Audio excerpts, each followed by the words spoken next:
Halo guys, welcome back to my YouTube channel Yodis Band. Oke, berawal dari keresahan gue melihat komen-komen di Instagram, di sosial media BKN, bahwa banyak sekali orang-orang yang percaya sama sistem seleksi CPNS kali ini. Itu sangat miris.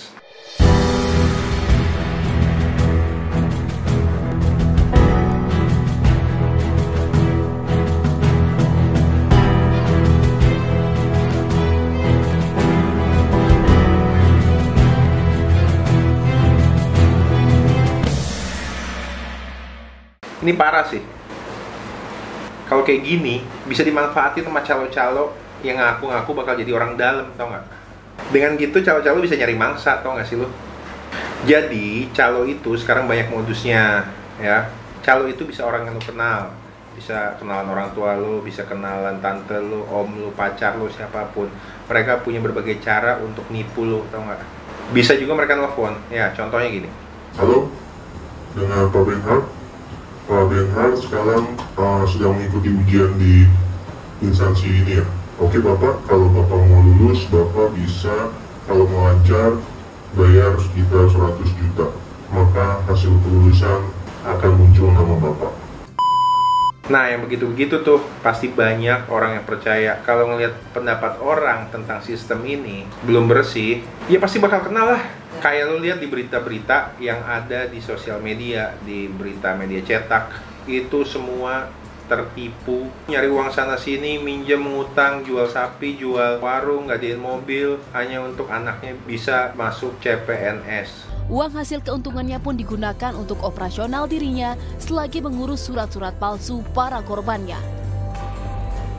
Ya tapi nggak bakal masuk juga. Please, jangan percaya. Itu semua bullshit. Oke, sekarang gue mau bahas tahapan seleksi CPNS mulai dari awal hingga lu lulus ya.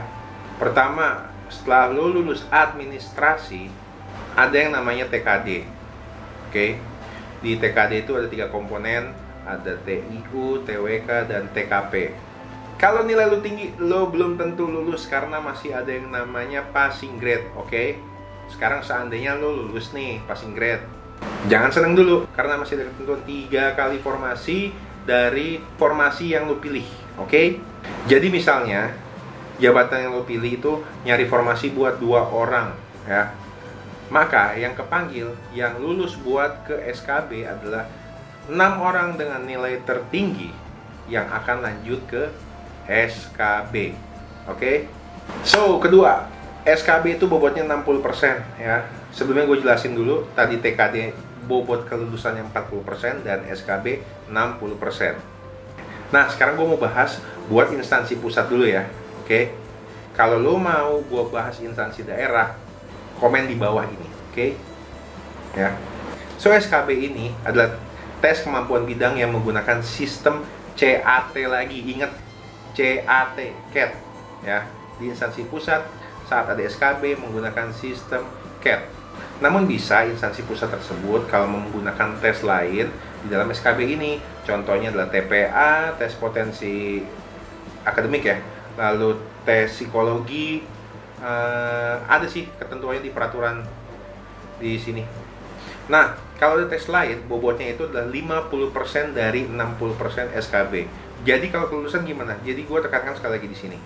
SKD 40% dan SKB 60% berdasarkan komponen yang tadi gua udah bilang. Oke? Jadi sistem ini tuh sudah dibuat sedemikian rupa buat meminimalisir kecurangan. Tahu, kecurangan tuh diminimalisir. Kalau lo merasa dicurangin, ada yang namanya pelaporan. Nah, gimana? Lo masih ragu dengan sistem tes CPNS ini? Kalau lo masih ragu, coba ragunya di mana? Lo jangan cuma bisa ngeritik, lo harus bisa kasih masukan sistem ini mana yang harus dibenahi, oke? Lu bisa kontak, lu bisa DM gue. Kedua, kalau lu pernah mengalami kecurangan, gua mau tahu. Jangan temen gue, kakaknya temen gue, temennya temen gue. Tapi ingat, harus orang yang bersangkutan. Harus lo yang mengalami kecurangan secara langsung. DM gue.